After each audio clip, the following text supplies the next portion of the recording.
Regardez, écoutez bien, très important. Muawiyah ibn Abi Sufyan, qui avait donné un ordre à Saad, demanda: qu'est-ce qui t'a empêché d'insulter Abu Turab? Abu Turab, c'est Ali alayhi salam. Il répondit: tant que je me souviendrai de trois choses que le messager d'Allah sallallahu alayhi wa alayhi lui a dites, je ne l'insulterai point. Posséder l'une de ces choses, une seule de ces choses, mais plus chère que les chameaux roux. J'ai entendu le messager d'Allah sallallahu alayhi wa alayhi lui confier Médine lors de l'une de ses expéditions. Ali lui dit alors: ô messager d'Allah, me confies-tu la responsabilité des femmes et des enfants? Le messager d'Allah sallallahu alayhi wa alayhi lui répondit: n'es-tu pas satisfait d'avoir par rapport à moi le même rang que Haroun vis-à-vis de Moussa, sauf qu'il n'y a pas de prophète après moi?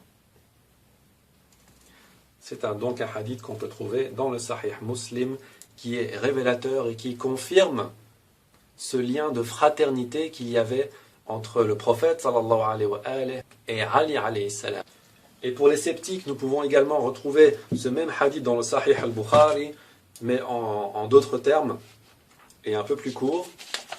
C'est le Sahih al-Bukhari, donc de l'édition An-Nur, le tome numéro 2, et c'est le hadith numéro 3706 où nous pouvons lire: d'après Sa'd ibn Waqqas, le prophète sallallahu alayhi wa alayhi a dit à Ali: n'es-tu pas satisfait d'être vis-à-vis de moi dans la situation d'Haroun à l'égard de Moussa? Voilà.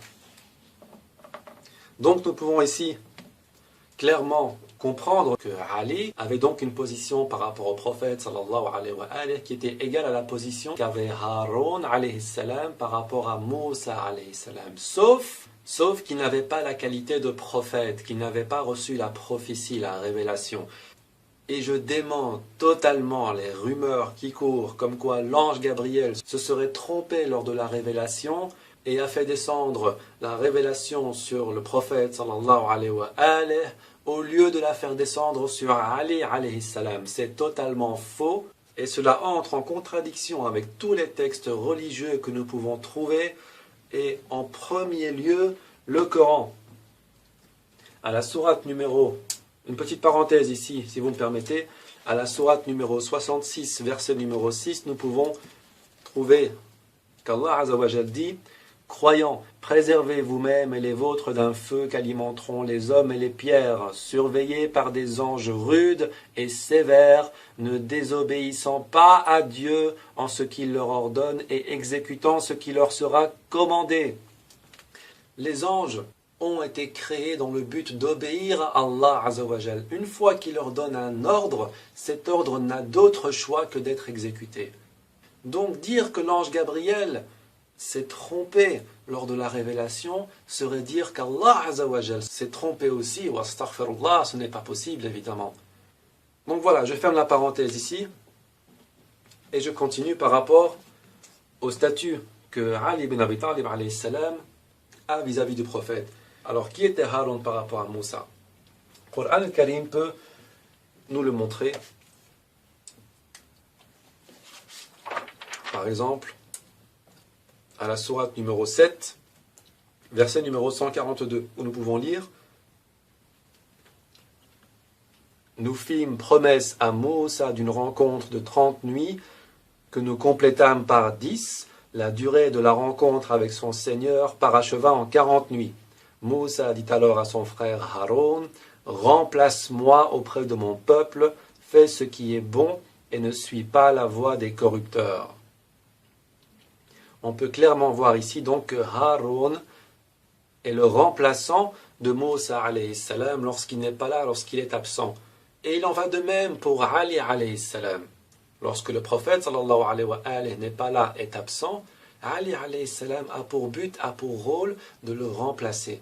Que peut encore nous dire le Coran al-Karim sur la position qu'avait Haroun alayhi salam par rapport à Moussa alayhi salam? Regardez, la sourate numéro 20, à partir du verset numéro 25. Moussa dit: Rabbi shrah li sadri, donc Seigneur, ouvre-moi mon cœur, rends-moi facile ma tâche, dénoue le nœud de ma langue, qu'il comprenne ma parole, donne-moi un assistant issu de ma famille, Haroun mon frère, fortifie-moi par lui, associe-le à ma tâche, que nous célébrions beaucoup ta transcendance et nous souvenions beaucoup de toi. Et toi, tu es toujours clairvoyant sur nous. Et Allah Azza wa Jal dit, ta demande est exaucée, ô Moïse. Donc, Ali sallallahu wa sallamun alayhi est le frère du messager sallallahu alayhi wa alayhi. Et le messager sallallahu alayhi wa alayhi se sent plus fort à travers Ali alayhi salam. Et Ali alayhi salam est associé à la tâche de Rasoul sallallahu alayhi wa alayhi. Masha'Allah. Et regardez encore un verset ici. C'est le verset de la sourate numéro 25, le verset numéro 35. Nous avons donné l'écriture à Moussa et lui avons adjoint son frère Haroun comme assistant. Confirmation de ce que je viens de dire donc. Et un verset un peu plus loin, dans la sourate numéro 28, le verset numéro 34. Regardez bien. Mon frère Haroun, lui, il parle mieux que moi. Envoie-le avec moi pour m'aider et déclarer ma véracité. Je crains que Pharaon et les siens ne me traitent de menteur. Et n'oublions pas que toute cette proximité qu'avait Haroun alayhi salam par rapport à Moussa alayhi salam est applicable à Ali alayhi salam.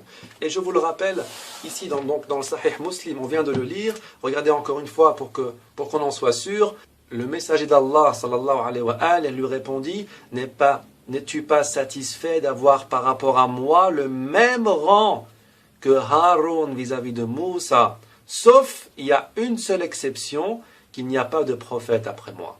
Donc le seul statut que Ali alayhi salam n'a pas reçu est la prophétie. Sinon le prophète sallallahu alayhi wa alayhi aurait très bien pu dire, sauf qu'il n'y a pas de prophète après moi, sauf que je n'ai pas d'assistant, sauf que tu ne parles pas mieux que moi, etc., etc., etc. Mais le prophète sallallahu alayhi wa alayhi a bien mis en évidence qu'il n'y avait qu'une seule différence, et ce dans tous les textes que vous pouvez trouver, et cette différence est que le prophète sallallahu alayhi wa alayhi a la prophétie, tandis que Ali sallallahu wa sallam alayhi ne l'a pas. Trouvez-moi un seul hadith mettant un compagnon dans la même position que celle-ci. Bien.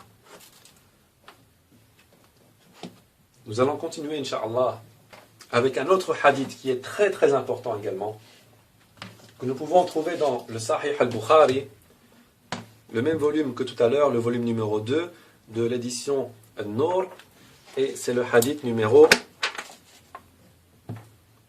3702. Regardez bien. Concentrez-vous, regardez bien, c'est très important.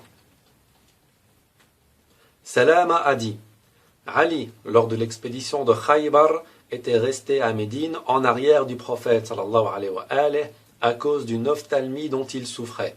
Il avait dit, vais-je rester en arrière de l'envoyé de Dieu sallallahu alayhi wa alayhi? Puis Ali se mit en route et rejoignit le prophète sallallahu alayhi wa alayhi.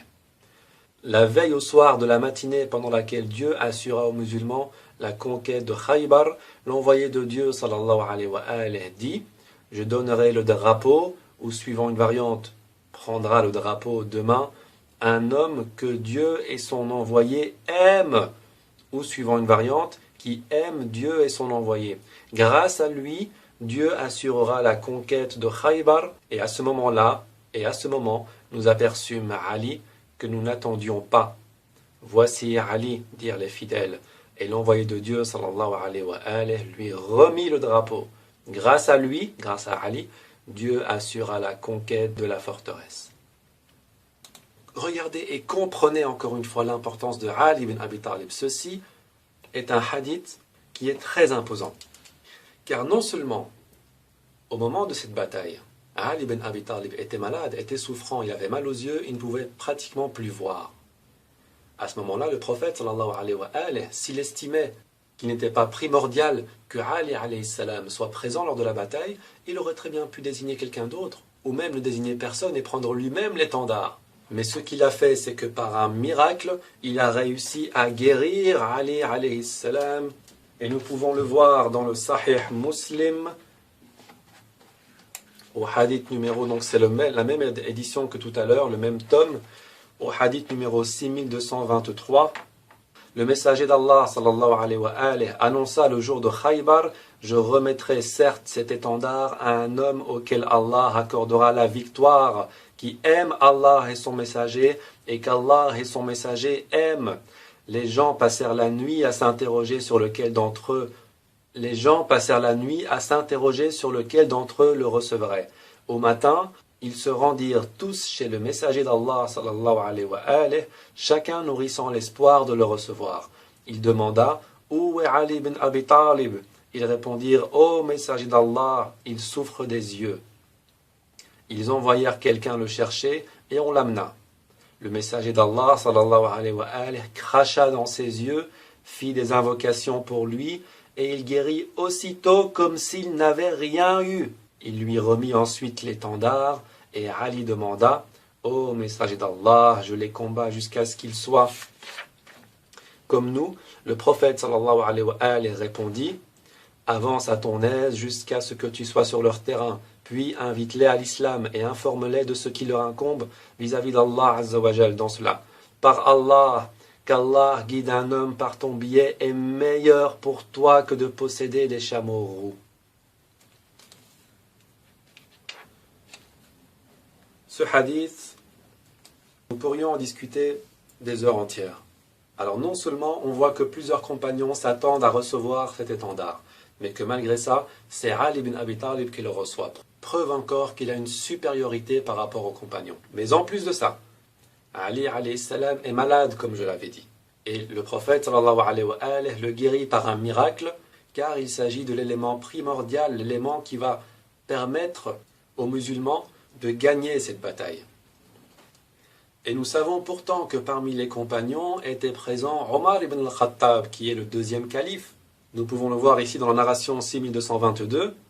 Le messager d'Allah sallallahu alayhi wa alayhi annonça le jour de Khaybar: je remettrai certes cet étendard à un homme qui aime Allah et son messager.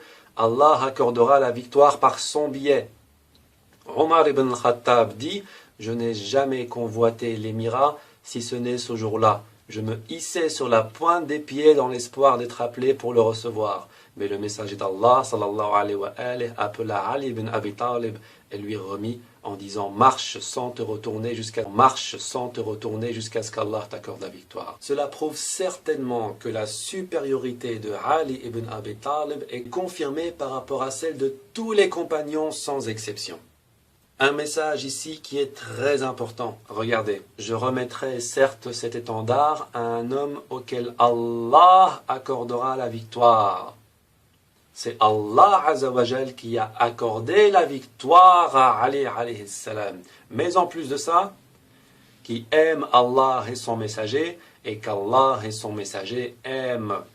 Il est facile d'aimer Allah et son messager. Tout le monde aime Allah et son messager. Notre degré d'amour par rapport à Allah azza wa jal et le messager sallallahu alayhi wa alayhi peut certes différer d'une personne à une autre, mais en tout cas, nous ressentons tous de l'amour pour notre Créateur et pour son dernier prophète sallallahu alayhi wa alayhi. Mais ce qui est plus compliqué, c'est qu'Allah et son messager l'aiment.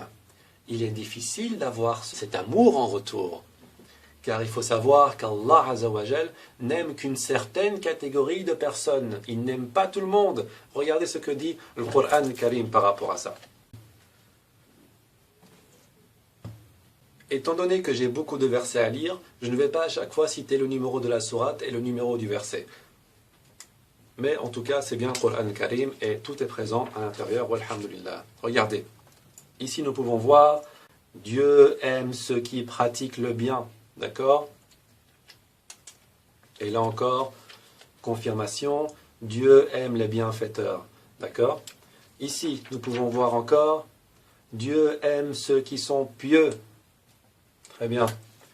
Et là, confirmation de cela, Dieu aime ceux qui sont pieux. D'accord?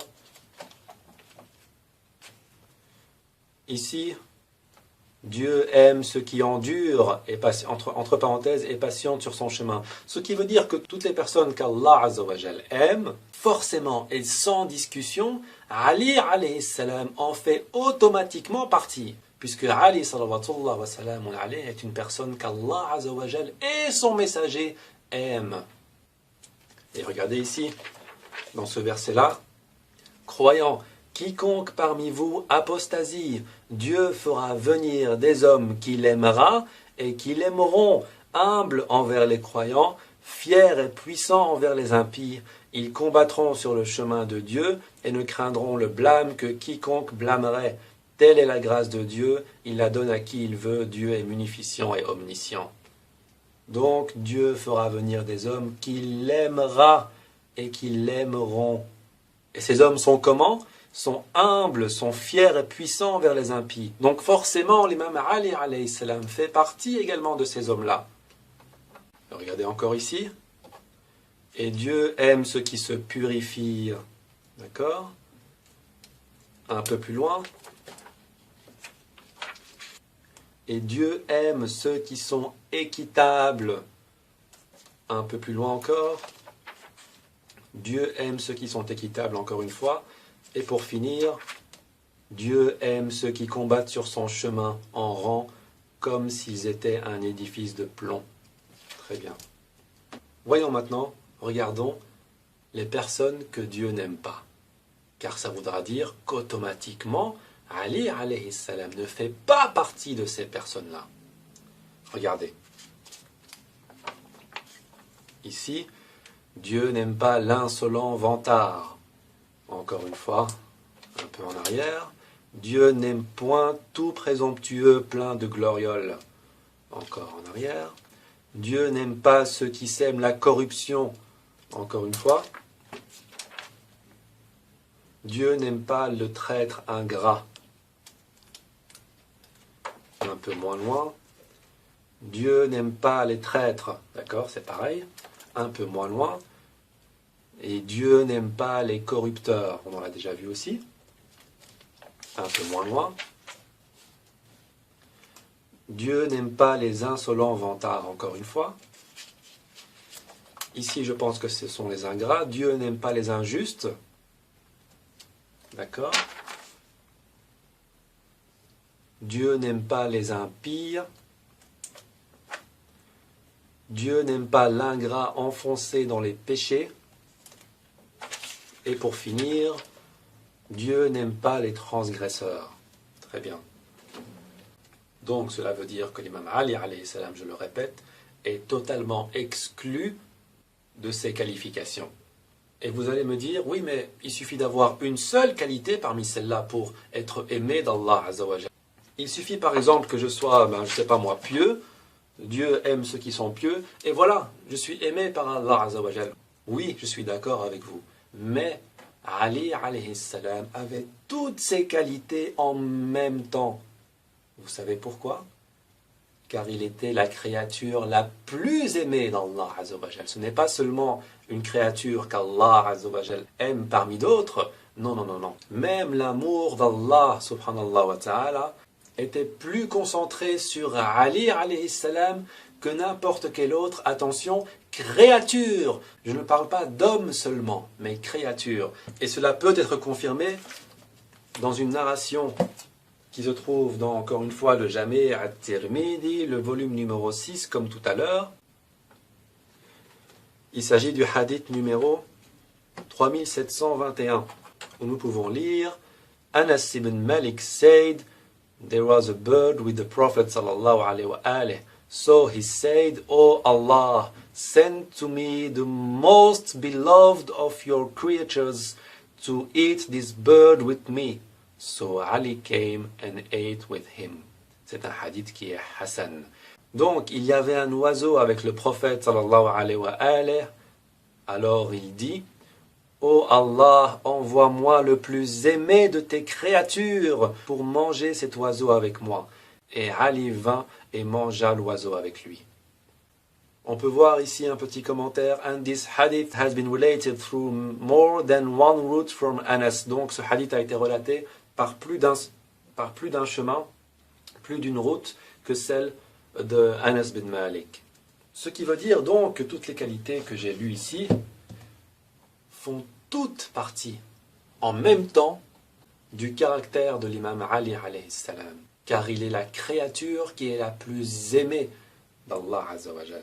La question à se poser désormais est de savoir si nous avons encore le choix d'aimer ou de ne pas aimer Ali alayhi salam?